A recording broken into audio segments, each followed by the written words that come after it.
Hello, this is Reverend Arlene C. from the Sacred Pearl podcast. I think this is episode 3. I'll make sure to add that in the description.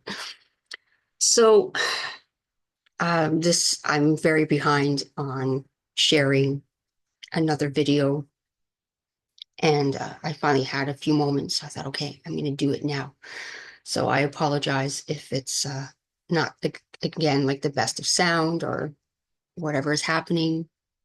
I kind of have to do it when I can with my busy schedule, being a mom, first and foremost.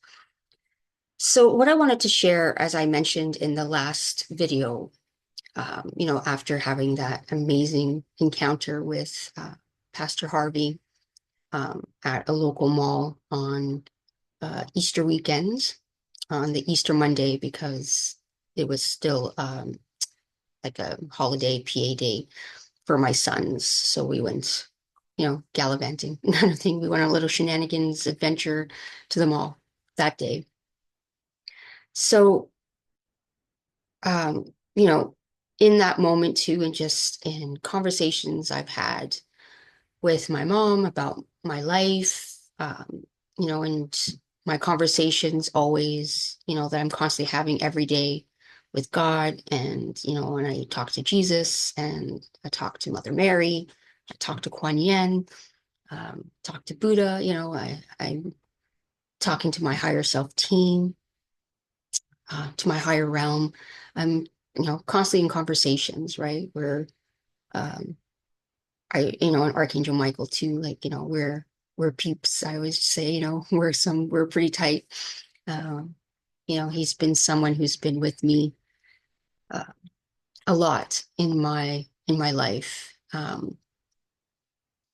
And as much as, there's that part of me that understands, like I've said with others, that Archangel Michael is like a fractal of me and I'm a fractal of Archangel Michael. And it's a version that I need in this moment in my current existence, or, the current aspect I'm in my journey.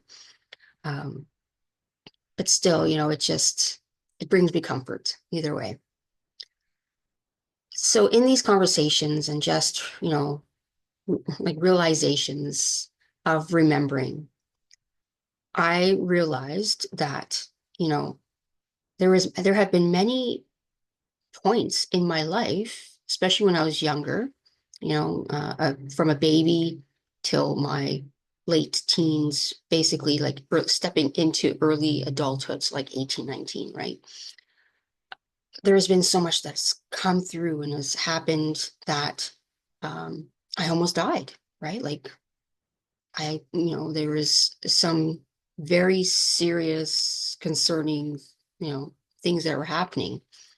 So even like, from the moment, so like from when I was born, a baby, and of course I don't know exactly how many months or weeks I was at this point. And because I'm the second, right? My brother is older. It didn't impact him, but it impacted me as the second born. So I know I don't remember right now what the medical term for it is, but basically it's my mom's blood type was having a nasty interaction with my blood type. So I'm almost wondering if her and I were closer to the same blood type, and that's why.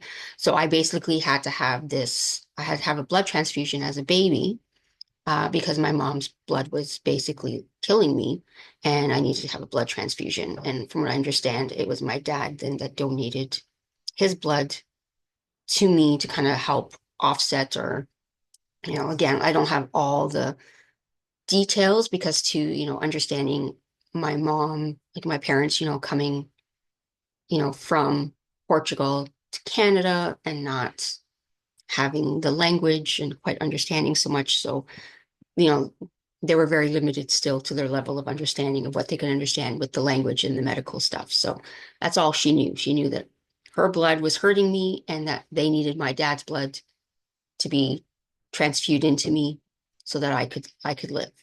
So, so there was that. And then I also developed a heart murmur. So then there was those issues with that where, I had my tonsils removed. So I think I was like 5 or 6 at this point, having my tonsils removed. And having all these complications there too, and struggling to wake up. And all I know is like I had to get tons of needles of antibiotic or something to help me. And so, and I don't remember exactly how long I didn't wake up for or what was happening, but then there was that too.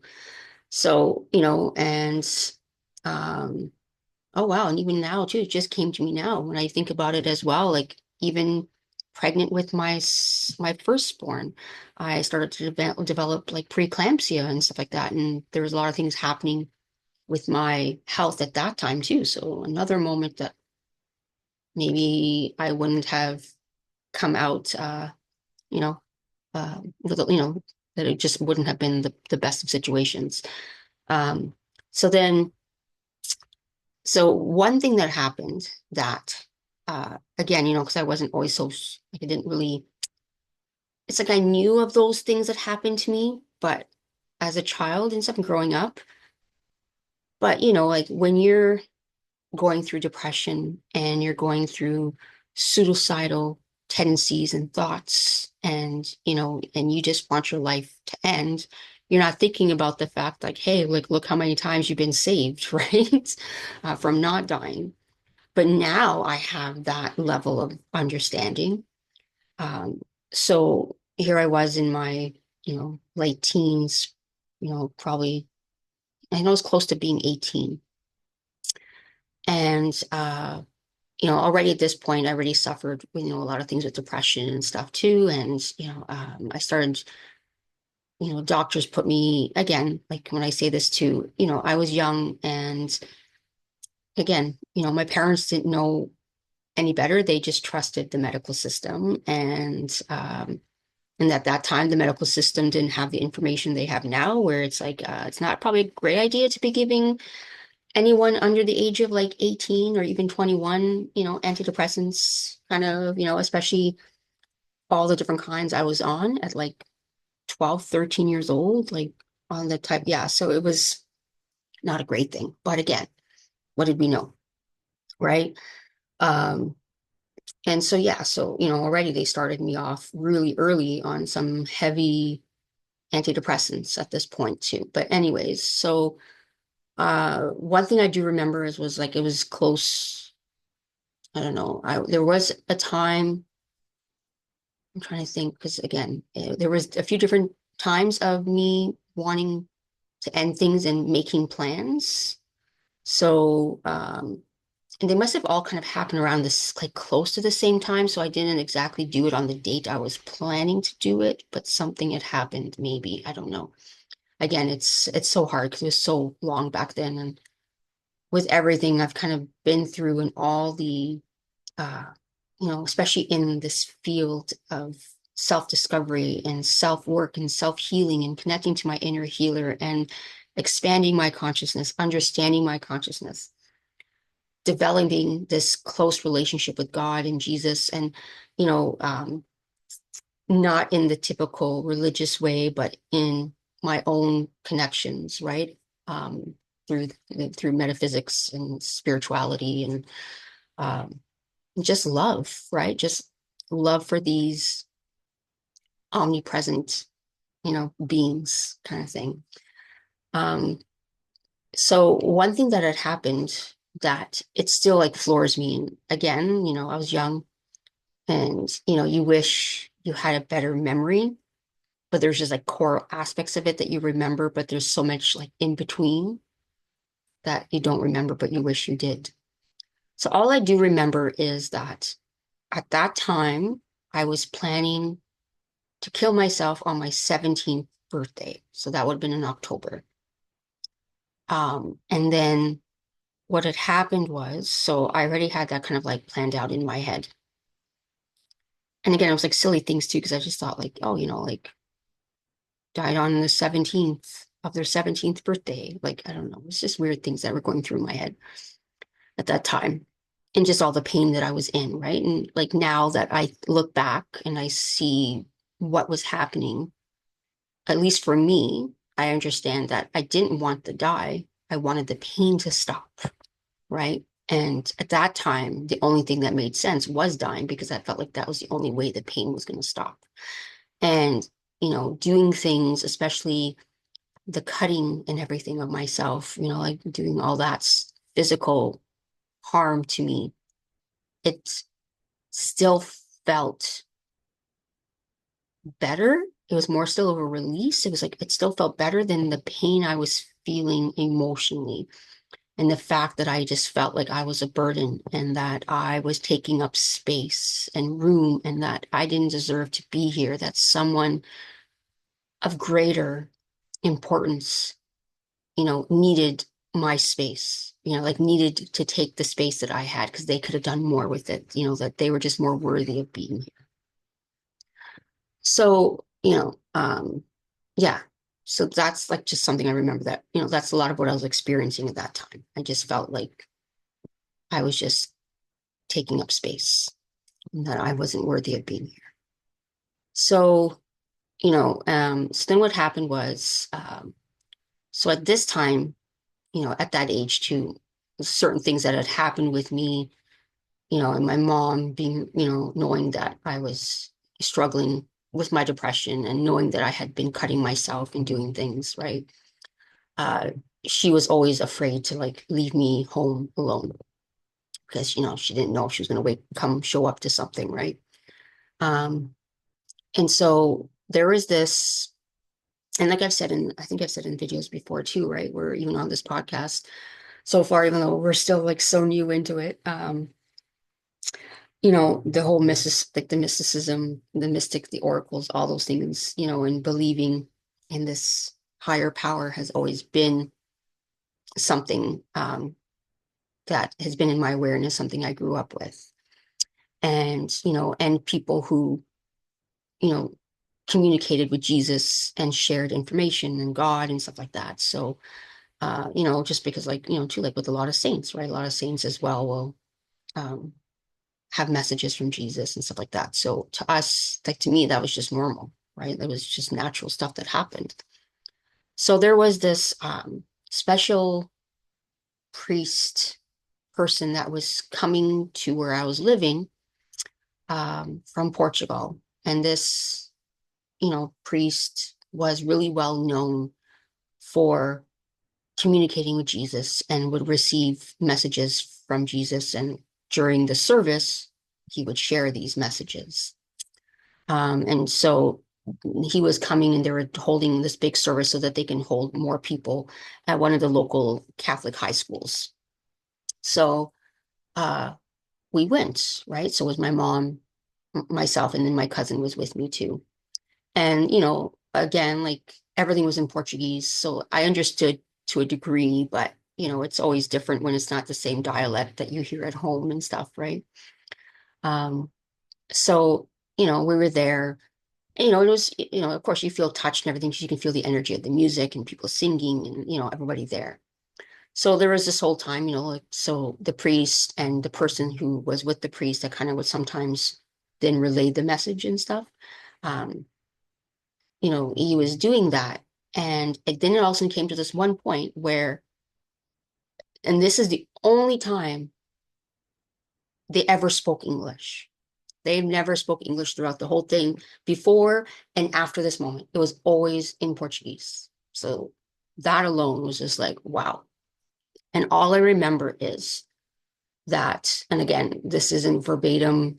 There's so much of it I forget because it's just such an like wow moment, but this is like the gist of it, where all of a sudden he says that there's a young person here who's planning to kill themselves, who's planning to take away their life, and that Jesus wants them to know and begs them not to because Jesus has, there's more for you here. And just kind of going on with that, right? Just like about how Jesus sees and knows and doesn't want me to do it and whatever. That was it. Like, I don't remember too much. I just remember Jesus says there's someone here that wants to take their life, a young person that wants to take their life. And, just don't, they're watching and he knows, right? And something like that.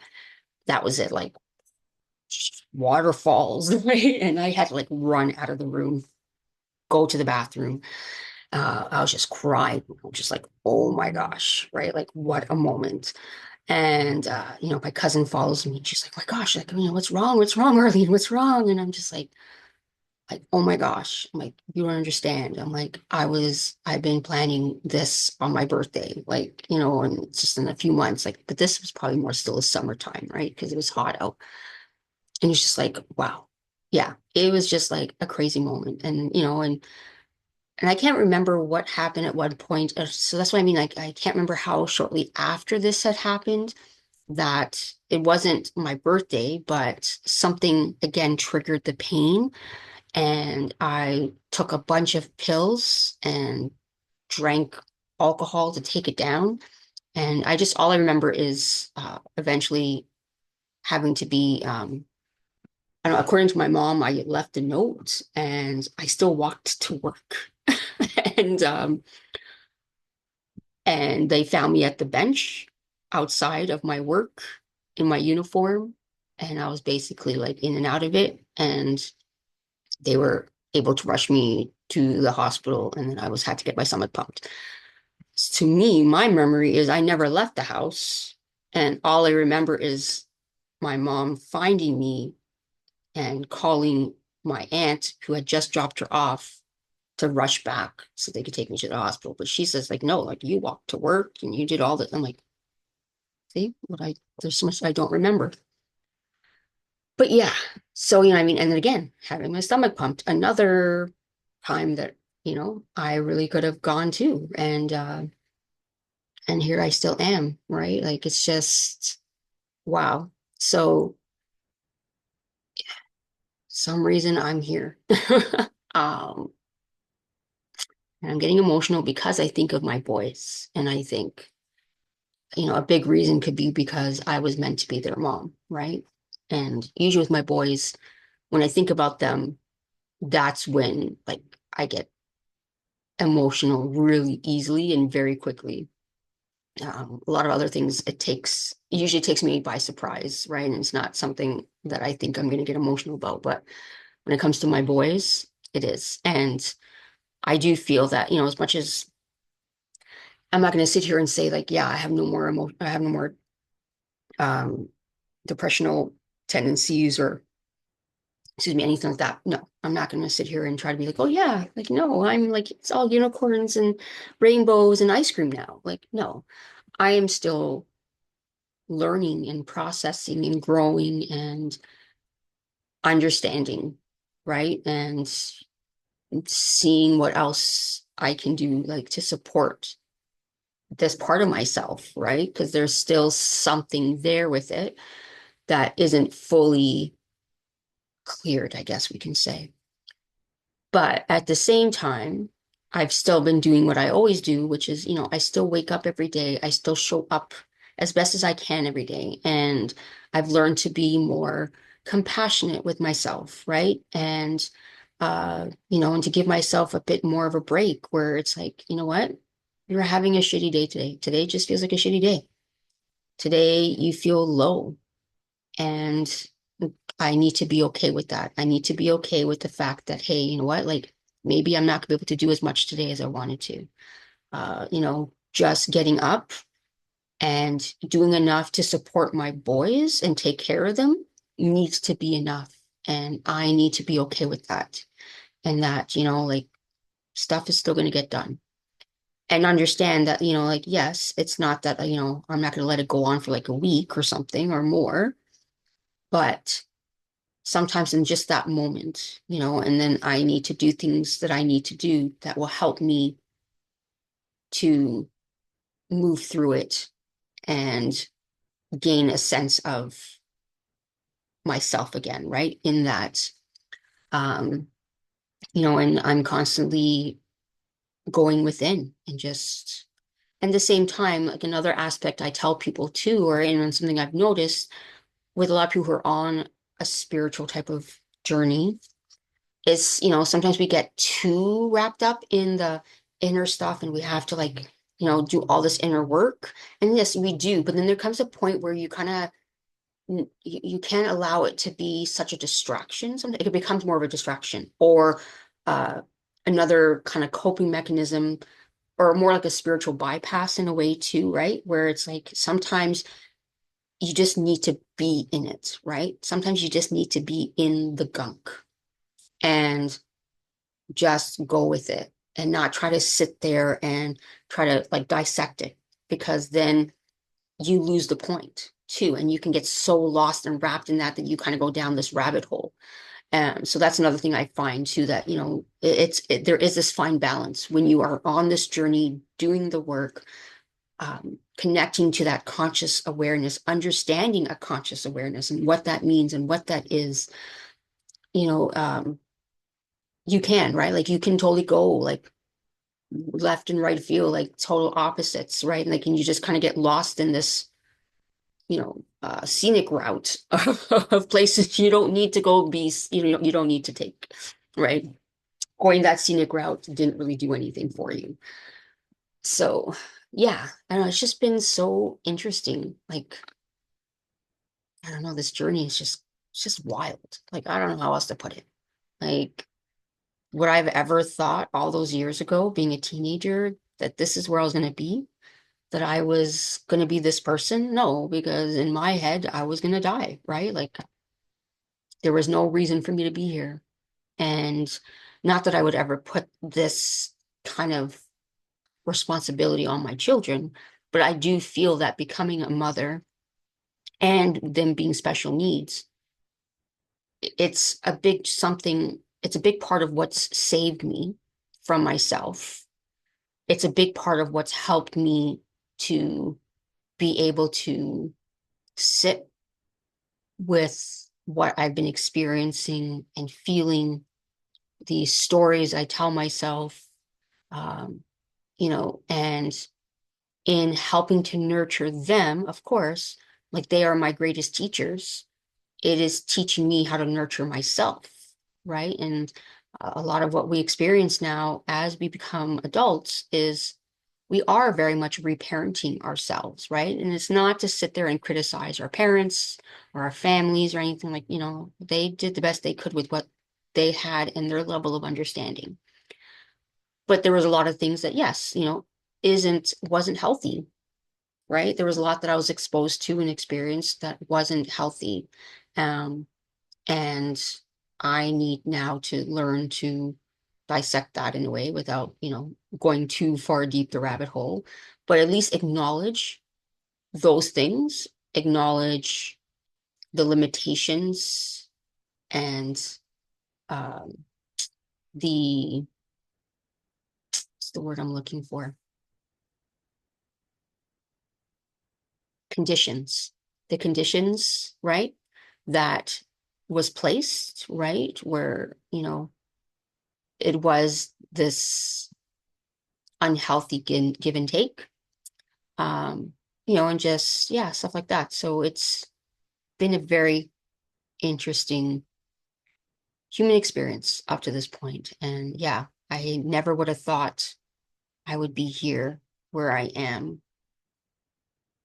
having this level of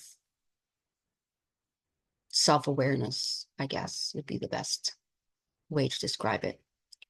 Um, yeah, so, and then like what's interesting is and then I started to get more into, um, it was probably, yeah, because like I said, I started Reiki in 1999. So I think I was like maybe 20 at that time.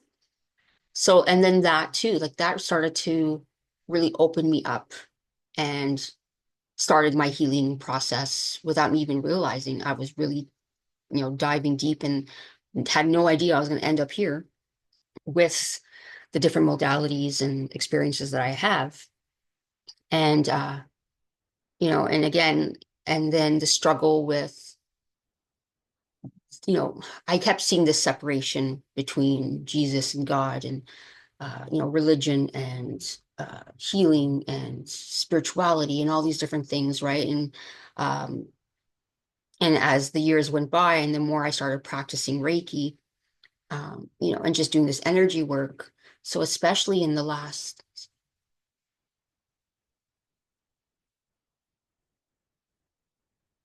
So yeah, probably close to the last 10 years, I'm going to say, probably the last 10 years.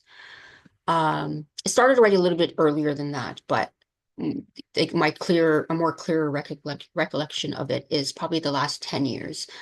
I started to develop this, different understanding, and I feel like I started my first type of ascension upgrade, let's say, and really seeing from a totally different level of understanding and consciousness awareness. And that really changed my relationship with God and Jesus, and a different appreciation and a love for them. And because there was a times there already that Jesus would come in, and Mary would join in my Reiki sessions, right? And I remember a couple of the first times that this happened, I was like floored. I'm like, whoa, like what's going on? Like that's so cool, right? And uh, yeah, and I just love my relationship with Jesus because, oh my gosh, he is such a smart ass. He is so funny. He has a lot of he's very he's just very funny. He has a lot of humor. But when he's like means business, he means business. But for the most part, he's pretty funny. We have some good conversations. I have some good chuckles. And even with like Archangel Michael too, I have some good chuckles with Archangel Michael too. He's pretty funny. He likes poking fun.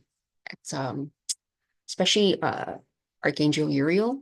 He says that Archangel Uriel sometimes is a little bit more of a kind of like more of a more of a tight ass kind of. Uh, and it seems like Archangel Gabriel is more like the baby or like the younger. And so sometimes too, like he'll cause or she'll, depending whatever, because there's no real sex to them. It's just whatever. It just makes it easier. But yeah, and Gabriel will sometimes cause a little bit more shenanigans and likes to pick on Uriel too. Uh, yeah. So, anyways, but that's a different conversation.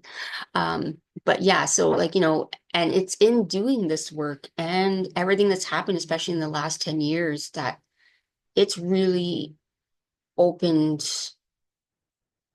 like cracked open, like literally cracked open, because it hasn't been the greatest of experience, right? Like, or not the greatest, but it's been very uncomfortable. It's very painful at times, right? Like it's very uncomfortable, very painful. And it's only painful because we gaslight ourselves so much and we are not honest with ourselves, right? So the more I became honest with myself and had more compassion in recognizing this honesty, it helps to make the transition easier to swallow, I guess, right? But yeah, and now it's just, if it wasn't for being in this work and just allowing, you know, my heart to open, my consciousness to open, I would not be having this relationship that I have with God and Jesus, and just the world, everything, like the energy, the sentient beings, everything, right? Like everything is so open, and there is so much love felt, even in the turmoil. It is surrounded in love. Like, I don't know how else to explain it. And, and deciding to become a reverend, I always felt like, I've had it off and on. Like, I kept hearing the message that I was supposed to become one, but I didn't know what I was supposed to do with that. What does that mean? And even when I took the course to become one, to become a metaphysical minister, um, it was through A Course in Miracles, which is what I've said before and what I want to start presenting more, excuse me, in this podcast. Um, it was, all I knew is part of this is another step in my connection to God. It was more of another step of kind of like cementing more of being in service to God, right? And that's why sometimes, I joke around saying like I'm an agent of God, right? Like I just I do what the voices tell me to. It's not voices, but it's just a joke. Because sarcasm and humor, I put that on everything. And Reiki or energy, right? Energy medicine. I put that on everything. But yeah, and it's, and then I think about my grandmother, who, like I said, that is this, the sacred pearl is in connection to her, because like I said, she was someone that she was very religious, right? But she always had her rosary with her, and she was always praying the rosary and always talking to me about Jesus and God. And and like sometimes, I know that I still connect to her from the other side, and and she's very present with me, but sometimes it's not the same, right? Like sometimes I really wish she was here physically so that she could experience this with me and I can share with her so much of the knowledge I've gained and just this understanding and perspective, that, and just how much more I wish I could evolve her in this. And I'm sure she would have tons of information for me too, right? Like I just think the conversations would be so amazing right now. And, it makes me sad that I don't have that with her in this life, but I'm hoping that maybe in another reality, she's still around and I'm a very similar version there as I am here, and her and I can have those conversations there. If not, then when I cross over, hopefully her and I will meet up and we can have lots of conversations there. So I'm going to stop this here. Thank you so much for joining. And again, this is the Sacred Pearl podcast with myself, our Reverend Arlene C. of Reverend Arlene Codorniz Ministry. Until next time, surrounding you all in love. And we'll see you in the next episode.